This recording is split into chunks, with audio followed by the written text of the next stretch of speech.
Bacon ടെക്കിൻ്റെ പുതിയൊരു വീഡിയോയിലേക്ക് എൻ്റെ എല്ലാ കൂട്ടുകാർക്കും സ്വാഗതം. അപ്പോൾ ഇന്ന് നമ്മളൊരു 2 ടയർ കേക്കാണ് ഉണ്ടാക്കി പഠിക്കുന്നത് കേട്ടോ. അപ്പോൾ 2 ടയർ കേക്കൊക്കെ ഉണ്ടാക്കാൻ അറിയാത്തവർക്കും അത് ചെയ്യുമ്പോൾ നമ്മൾ കുറേ കാര്യങ്ങൾ ശ്രദ്ധിക്കണം. ആ കാര്യങ്ങളെല്ലാം ഞാൻ ഈ ഒരു വീഡിയോയിൽ പറയുന്നുണ്ട്. അപ്പോൾ വീഡിയോ സ്കിപ്പ് ചെയ്യാതെ കാണുക. സമ്മാനങ്ങളുടെ കാര്യം അറിയാമല്ലോ, എല്ലാവരും വീഡിയോ സ്കിപ്പ് ചെയ്യാതെ കണ്ട് സബ്സ്ക്രൈബും ലൈക്കും ഷെയറും കമൻറ്റും ഒക്കെ ചെയ്യണം കേട്ടോ. അപ്പോൾ ഇന്നലെ ഞാൻ ഒരു സ്പോഞ്ച് തയ്യാറാക്കുന്ന വീഡിയോ ഇട്ടായിരുന്നല്ലോ. അപ്പോൾ ഞാൻ ഇന്നലെ തന്നെ സ്പോഞ്ച് തയ്യാറാക്കി വെച്ചിരുന്നതാണ് കേട്ടോ, വാനില സ്പോഞ്ച്. അപ്പോൾ രണ്ടും ഞാൻ ഒന്ന് കട്ട് ചെയ്തെടുക്കുകയാണ്. അപ്പോൾ നമുക്ക് ഇത് സ്പോഞ്ചൊക്കെ നല്ല രീതിയിൽ ചെയ്യേണ്ട വീഡിയോസാണ് ഞാൻ ഇന്നലെ ഇട്ടിരിക്കുന്നത്. അപ്പോൾ എല്ലാവരും വീഡിയോ കണ്ട ശേഷം ചെയ്ത് നോക്കണം കേട്ടോ. അപ്പോൾ ഞാൻ ഇതൊന്ന് നല്ലതുപോലെ ഒന്ന് 3 ലെയറായിട്ടൊന്ന് കട്ട് ചെയ്തെടുക്കുകയാണ് കേട്ടോ. നമ്മളിപ്പോൾ തലേദിവസം ചെയ്തിട്ട് നമ്മൾ ഒരു ദിവസമായിട്ട് എടുക്കുകയാണെങ്കിൽ പെട്ടെന്ന് തന്നെ കട്ട് ചെയ്തെടുക്കാൻ പറ്റും കേട്ടോ. അപ്പോൾ ഇതുപോലെ 4 സൈഡ് ഒന്ന് കട്ട് ചെയ്ത ശേഷം നമ്മളൊരു നൂല് ഉപയോഗിച്ച് ഇതുപോലെ ഒന്ന് 2 സൈഡ് ഒന്ന് വലിച്ചു കൊടുക്കുകയാണെങ്കിൽ നമുക്ക് പെട്ടെന്ന് തന്നെ കേക്ക് നല്ല പെർഫെക്റ്റ് ആയിട്ട് നമുക്കിത് കട്ട് ചെയ്തെടുക്കാം കേട്ടോ.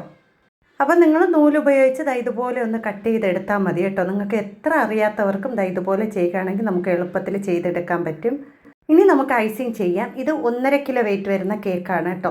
അപ്പോൾ അത് നല്ല കേക്കാണ് തയ്യാറാക്കിയിരിക്കുന്നത്. അവർ പറഞ്ഞിരിക്കുന്ന കളർ മാത്രം മാറ്റുന്നുള്ളൂ കേട്ടോ.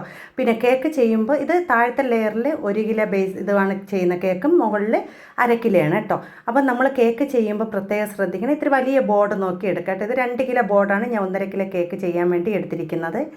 1.5 കിലോയുടെ ബോർഡായാലും കുഴപ്പമില്ല കേട്ടോ. ഞാൻ പിന്നെ ഇത്തിരി വീതിക്കുള്ളത് എടുത്തതേ ഉള്ളൂ കേട്ടോ. പിന്നെ നമ്മൾ കേക്കിന് നമ്മൾ ഷുഗർ സിറപ്പ് ചെയ്യുമ്പോൾ നമ്മൾ കൂടുതൽ ദൂരോട്ടൊക്കെ കൊണ്ടുപോകുന്ന കേക്കാണെങ്കിൽ കൂടുതൽ നമ്മൾ വെറ്റ് ചെയ്യാൻ പാടില്ല, നനച്ച് കൊടുക്കാൻ പാടില്ല കേട്ടോ. കുറച്ച് മാത്രമേ നനയ്ക്കാവൂ, കാരണം അല്ലെങ്കിൽ കേക്ക് മറിഞ്ഞു പോകാനൊക്കെ സാധ്യതയുണ്ട് കേട്ടോ. പിന്നെ ഞാൻ ഇവിടെ കേക്കിന് ഇത് കൂടുതൽ ഞാൻ കൊടുത്തിട്ടുണ്ടല്ലോ, നേരത്തെ ഞാൻ വീഡിയോ ഇട്ടിട്ടുള്ളതുകൊണ്ടാണ് കൂടുതൽ ഡീറ്റെയിൽസ് ആയിട്ട് പറയാത്തത്.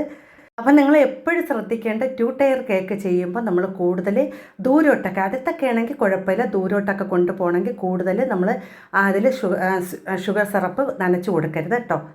ഇനി ഞാൻ 3 ലെയർ ചെയ്ത ശേഷം അതിൻ്റെ സൈഡൊക്കെ ഒന്ന് ക്രീം കൊണ്ട് നല്ലതുപോലെ ഒന്ന് അത് കോട്ട് ചെയ്ത് കൊടുക്കുകയാണ് കേട്ടോ. കാരണം നല്ല പെർഫെക്റ്റായിട്ട് നല്ല രീതിയിൽ ക്രം കോട്ട് ചെയ്ത് എടുത്തതിന് ശേഷം 1-2 മണിക്കൂർ നമ്മൾ ഫ്രിഡ്ജിൽ വെച്ച് തണുപ്പിക്കണം കേട്ടോ. പിന്നെ ഒരു കാര്യം എന്ന് പറഞ്ഞാൽ നമ്മൾ തലേദിവസം ക്രം കോട്ട് ചെയ്ത് എടുത്ത് വെക്കുകയാണെങ്കിൽ ഏറ്റവും നല്ലതാണ് കേട്ടോ. നമ്മൾ ഫ്രിഡ്ജിൽ തലേദിവസം ക്രം കോട്ട് ചെയ്ത് നല്ലതുപോലെ വെക്കുകയാണെങ്കിൽ നല്ല തണുത്ത് സെറ്റായിട്ടിരിക്കും. അപ്പോൾ നമുക്ക് കേക്ക് പുറത്തെടുത്ത് വയ്ക്കുമ്പോൾ ഒരു കുഴപ്പവും വരില്ല കേട്ടോ. ഇതേപോലെ തന്നെ ഞാൻ 1/2 കിലോയുടെ കേക്കും രണ്ടും നല്ല ക്രം കോട്ട് ചെയ്ത് ഫ്രിഡ്ജിൽ വെച്ച് നല്ലതുപോലെ തണുപ്പിച്ചെടുത്തിട്ടുണ്ട്. ഇനി നമ്മളിതിലേക്ക് ഫൈനൽ കോട്ടിങ് കൊടുക്കുകയാണ്. അപ്പോൾ ആദ്യം ഞാൻ ഒന്ന് നൈസായിട്ടൊന്ന് വൈറ്റ് ക്രീം വെച്ച് ആദ്യം ഒന്ന് ഇത് ക്ലിയർ ചെയ്യാണ് കേട്ടോ. അതിന് ശേഷം അവർ പറഞ്ഞിരിക്കുന്ന വൈറ്റും റെഡും കൂടെ ഉള്ള കളറാണ് പറഞ്ഞിരിക്കുന്നത്. അപ്പോൾ കേക്കൊക്കെ ഉണ്ടാക്കി പഠിക്കാൻ ആഗ്രഹമുള്ളവർക്ക് തീർച്ചയായിട്ടും ഉപകാരപ്പെടുന്ന ഒരു ചാനലാണ് എൻ്റെ ചാനൽ. കാരണം എൻ്റെ കേക്ക് നിങ്ങൾ കണ്ടു കഴിഞ്ഞാൽ അത് ചെയ്യാൻ പറ്റും. അത്രയ്ക്ക് നല്ല പെർഫെക്റ്റ് ആയിട്ടാണ് ഞാൻ പറഞ്ഞു തരുന്നത്. നല്ല ക്ലാസ്സാണ് എടുക്കുന്നത് കേട്ടോ.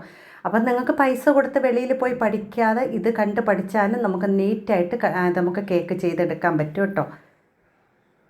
അപ്പം ഞാനതിവിടെ അത് നല്ലതുപോലെ ക്രീംഡ്. പിന്നെ നമ്മൾ റൗണ്ട് കേക്ക് ചെയ്യണേക്കാളും സ്ക്വയർ കേക്ക് ചെയ്യുമ്പോൾ ഇത്തിരി പാടാണ് കേട്ടോ. കാരണം അത് ഫിനിഷ് ചെയ്തെടുക്കുക ഇത്തിരി ബുദ്ധിമുട്ടാണ്. അപ്പോൾ നമ്മൾ പതുക്കെ ഒന്ന് സാവകാശം ഒന്ന് ക്ഷമയോടെ ചെയ്യണം കേട്ടോ. എങ്കിൽ മാത്രമേ നമുക്ക് നല്ല രീതിയിൽ അത് ചെയ്തെടുക്കാൻ പറ്റുള്ളൂ. ഇപ്പം നല്ലതുപോലെ ഫിനിഷ് ആയിട്ടില്ല എങ്കിലും നമ്മളിതായി താഴത്തെ ആ ഒരു ബോർഡർ ചുവപ്പ് നമ്മൾ കളർ ചേർത്ത് വിപ്പിംഗ് ക്രീമിലേക്ക് ചുവന്ന റെഡ് കളർ ചേർത്ത് ഒന്ന് മിക്സ് ചെയ്ത ശേഷം ഞാൻ തേച്ച് കൊടുക്കുകയാണ് കേട്ടോ. അതിന് ശേഷം നമുക്ക് ഇതുപോലെ ഒന്ന് നൈഫ് വെച്ച് നല്ലതുപോലെ ഒന്ന് ഫിനിഷ് ചെയ്തെടുക്കാം. അപ്പം നിങ്ങളിത് സ്പീഡേ കാണിക്കണതാണ്. ഞാൻ എളുപ്പത്തിൽ നമ്മൾ പതുക്കെ ഒന്ന് ക്ലിയർ ചെയ്തെടുത്താൽ മതി കേട്ടോ. കാരണം അത്രയും നമ്മൾ ചെറിയ ഇത്തിരി പാടാണ്. അപ്പോൾ നമ്മൾ പതുക്കെ സാവകാശം നമ്മൾ എടുക്കണം കേട്ടോ. ഇത് നമ്മൾ സ്ക്വയറൊക്കെ ചെയ്യണമെങ്കിൽ ഇത്തിരി താമസം എടുക്കും കേട്ടോ. അപ്പോൾ ഞാൻ ഇവിടെ ഈ ഒരു കേക്ക് ഫിനിഷ് ചെയ്തെടുത്തിട്ടുണ്ട്. ഇനി ഞാൻ 2 കേക്കും അതേപോലെ ഫിനിഷ് ചെയ്തെടുത്തിട്ടുണ്ട് കേട്ടോ. പിന്നെ നമ്മളിതിനെ അതിൻ്റെ പുറത്തേക്ക് വെക്കുകയാണ് കേട്ടോ. അപ്പോൾ കേക്ക് നല്ലതുപോലെ തണുത്ത ശേഷം മാത്രമേ നമ്മൾ അതിൻ്റെ മുകളിലേക്ക് മറ്റേ കേക്ക് എടുത്ത് വെക്കാവൂ കേട്ടോ. അപ്പോൾ ഒന്ന് റൗണ്ട് ഒന്ന് അടയാളപ്പെടുത്തി കൊടുത്തത് നമുക്ക് ആ ഒരു സെൻറ്ററിൽ വെക്കാൻ കണക്കിനാണ് ഞാൻ ഒന്ന് അടയാളപ്പെടുത്തി കൊടുത്തത് കേട്ടോ.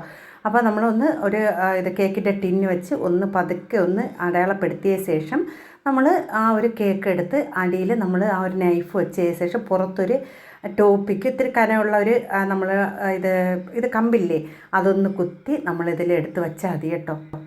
പിന്നെ 2-3 കേക്കൊക്കെ ചെയ്യുമ്പോൾ അത് ക്ലിയർ ആയിക്കോളും കേട്ടോ. പിന്നെ നിങ്ങൾ കൂടുതൽ ദൂരമൊക്കെ കൊണ്ടുപോകണ കേക്കാണെങ്കിൽ നമ്മൾ ഈ ഒരു ആദ്യത്തെ തട്ട് കേക്കിൽ 2-3 നമ്മളെ ഇതില്ലേ കമ്പ്, നമ്മൾ വലിയ ഇതുണ്ടല്ലോ, നമ്മൾ തടിയിലുള്ള വുഡിൻ്റെ ആ ഒരു കമ്പ് കട്ട് ചെയ്ത് വച്ചിട്ട് നമ്മൾ അതിൻ്റെ മുകളിൽ കേക്ക് വെച്ച് കൊടുത്താൽ മതി കേട്ടോ. ഇതിപ്പോൾ ഞാൻ അടുത്തുള്ള വീട്ടിലായത് കൊണ്ടാണ് ഞാൻ അതൊന്നും വയ്ക്കാതെ നേരിട്ട് തന്നെ ഞാൻ കേക്ക് വെച്ച് കൊടുത്തു കേട്ടോ. പിന്നെ ആ 2 സൈഡിൽ ബോർഡറിൽ ഞാൻ ചെറിയ ഫ്ലവർ റെഡ് ഇത് വെച്ച് ക്രീം വെച്ച് തന്നെ കൊടുത്തിട്ടുണ്ട്. പിന്നെ മുകളിലൊരു ഫ്ലവറും പിന്നെ കുറച്ച് ഡെക്കറേഷനും കൊടുത്തിട്ടുണ്ട് കേട്ടോ. പിന്നെ നമുക്കിതിൻ്റെ ഫ്രണ്ടിലൊരു ബോ ചെയ്ത് വെക്കണമെന്ന് പറഞ്ഞു കേട്ടോ. നമ്മൾ ഈ ചില കേക്കുകളിലൊക്കെ വെക്കുന്ന കണ്ടിട്ടില്ലേ. അപ്പോൾ അത് ഞാൻ ആദ്യമായിട്ട് ചെയ്യുന്നതാണ്, എങ്കിലും ഒന്ന് ശ്രമിച്ച് നോക്കാമെന്ന് പറഞ്ഞു കേട്ടോ. ഞാൻ ഇങ്ങനെ ഫോണ്ടൻറ്റ് വർക്കിൽ അധികം ഞാൻ പഠിച്ചിട്ടുമില്ല, ഫോണ്ടൻറ്റ് വർക്ക് ഞാൻ ചെയ്യാറുമില്ല കേട്ടോ. പിന്നെ എന്തെങ്കിലും ചെറിയ രീതിയിൽ എന്തെങ്കിലും പറഞ്ഞു കഴിഞ്ഞാൽ ഞാൻ യൂട്യൂബിൽ വീഡിയോ കണ്ടൊക്കെ ചെയ്ത് നോക്കും കേട്ടോ. ഇപ്പം ഞാൻ ഇവിടെ അതുപോലെ ഫോണ്ടൻറ്റ് എടുത്തിട്ട് വൈറ്റ് ഫോണ്ടൻറ്റ് എടുത്തിട്ട് കുറച്ച് റെഡ് കളർ ഒന്ന് കൊടുത്ത് നല്ലതുപോലെ റെഡാക്കിയ ശേഷമാണ് ഞാൻ അതിനെ ഒന്ന് പരത്തിയെടുക്കുന്നത് കേട്ടോ. അപ്പം ഞാൻ ഇവിടെ ഫോണ്ടൻറ്റിലേക്ക് കുറച്ച് കളറും കൂടി ചേർത്ത് നല്ലതുപോലെ ഒന്ന് നമ്മൾ മിക്സ് ചെയ്തെടുത്തിട്ടുണ്ട് കേട്ടോ. ഈ ഒരു പരുവത്തിൽ നല്ലതുപോലെ ഒന്ന് മിക്സ് ചെയ്തെടുത്തിട്ടുണ്ട്. ഇനി നമ്മൾ അതിനെ ഒന്ന് പരത്തിയെടുക്കണം കേട്ടോ. നമ്മൾ എന്തെങ്കിലും വെച്ച് ഒന്ന് പരത്തിയെടുത്താൽ മതി. നമ്മളറിയാത്ത കാര്യങ്ങൾ അറിഞ്ഞുകൂടാന്ന് പറഞ്ഞുകൊണ്ട് ഒന്നും നോക്കിയിരിക്കല്. യൂട്യൂബൊക്കെ കണ്ട് ഇപ്പം ധാരാളം വീഡിയോസുകൾ ഇടുന്നുണ്ട്. അപ്പോൾ അതൊക്കെ കണ്ടൊന്ന് ചെയ്ത് പഠിച്ചാൽ മതി കേട്ടോ. ഇത് ഞാൻ ആദ്യമായിട്ട് ചെയ്യുന്നതാണ്. ഇത് അവർ പറഞ്ഞ് ചേച്ചിക്ക് ചെയ്യാൻ പറ്റുമെങ്കിൽ ചെയ്താൽ മതി എന്ന് പറഞ്ഞ്, എങ്കിലും ഒരു കുഞ്ഞു കുട്ടിയുടെ ആഗ്രഹമല്ലേ എന്ന് പറഞ്ഞ് ഞാൻ ചെയ്തതാണ് കേട്ടോ.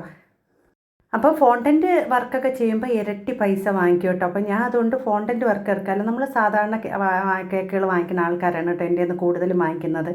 അപ്പോൾ ഞാൻ അത് പഠിച്ചിട്ടില്ല കേട്ടോ. അപ്പോൾ ഞാൻ എന്തായാലും ആ ഒരു അമ്മയുടെ ആഗ്രഹമല്ലേ എന്നും പറഞ്ഞുകൊണ്ട് ഞാൻ പതുക്കെ ഒന്ന് ചെയ്ത് കൊടുത്തതാണ് കേട്ടോ. അപ്പോൾ ഞാൻ സാധാരണ എൻ്റെ കേക്കിൻ്റെ റേറ്റ് മാത്രമേ വാങ്ങിച്ചുള്ളൂ. ഇതിനൊന്നും ഞാൻ വേറെ പൈസയൊന്നും വാങ്ങിക്കാതെ നമ്മളെ ഇഷ്ടത്തിന് അങ്ങ് ചെയ്ത് കൊടുത്തതാണ് കേട്ടോ. അപ്പോൾ എന്തെങ്കിലും തെറ്റുകുറ്റമുണ്ടെങ്കിൽ ഞാൻ പറഞ്ഞിട്ടുണ്ട്, ക്ഷമിക്കണം. എനിക്ക് അങ്ങനെ ഞാൻ ചെയ്ത് കൊടുക്കണമല്ല, ഞാൻ ആദ്യമായിട്ട് ചെയ്യണേന്നൊക്കെ പറഞ്ഞ് മനസ്സിലായി. പക്ഷേ കുഴപ്പമില്ലാത്ത രീതിയിൽ കിട്ടി കേട്ടോ. ഞാൻ ഇവിടെ 2 നമ്മൾ ഈ കേക്കിലൊക്കെ കുത്തി വയ്ക്കുന്ന ആ ഒരു പേപ്പർ സ്ട്രോയിലാണ് ഞാൻ ഇതുപോലെ വെച്ചത് കേട്ടോ. അപ്പോൾ എന്നിട്ട് ഇതുപോലെ ഒന്ന് മടക്കി, എളുപ്പമാണ് കേട്ടോ. പക്ഷേ നമ്മൾ ഒന്ന് ചെയ്യാൻ ശ്രമിക്കാതെ ഇരിക്കുന്നതാണ് കേട്ടോ. ഇതൊക്കെ ചെയ്യാൻ നല്ല എളുപ്പമാണ്. പക്ഷേ കുഴപ്പമില്ലാത്ത രീതിയിൽ കിട്ടിയിട്ടുണ്ട്. ഞാൻ അപ്പോഴും അതും ഒന്ന് ചെയ്തെടുത്തിട്ടുണ്ടായിരുന്നു കേട്ടോ. ഇതുപോലത്തെ ഫോണ്ടൻറ്റ് വർക്കുകൾ ആരെങ്കിലും പഠിക്കണമെന്ന് പറഞ്ഞു കഴിഞ്ഞാൽ എൻ്റെ അടുത്ത് കേൾക്കരുത്. സത്യം പറയാൻ എനിക്കേ അറിഞ്ഞുകൂടാ. അതുകൊണ്ടാണ് ഞാൻ അങ്ങനത്തെ, എനിക്ക് സാധാരണ ക്രീമിലുള്ള കേക്കുകളൊക്കെ ചെയ്ത് ഏത് കേക്ക് കേട്ടാലും എനിക്ക് ചെയ്ത് തരാൻ പറ്റും, ചെയ്ത് പഠിപ്പിക്കാൻ പറ്റും. പക്ഷേ ഇതൊന്നും എനിക്ക് പറ്റില്ല. പക്ഷേ ആ ഡെക്കറേഷൻ കഴിഞ്ഞപ്പോൾ സൂപ്പർ കേക്കായിരുന്നു കേട്ടോ. അപ്പോൾ നിങ്ങൾക്ക് ഇഷ്ടപ്പെട്ട ഒന്ന് ലൈക്ക് ചെയ്യണം. അപ്പോൾ ഈ ഒരു കേക്കിൻ്റെ ഡിസൈൻ നിങ്ങൾക്ക് ഇഷ്ടപ്പെട്ടെങ്കിൽ ഒരു കുഞ്ഞ് ലൈക്കെങ്കിലും ചെയ്ത് എന്നെ സപ്പോർട്ട് ചെയ്യണേ.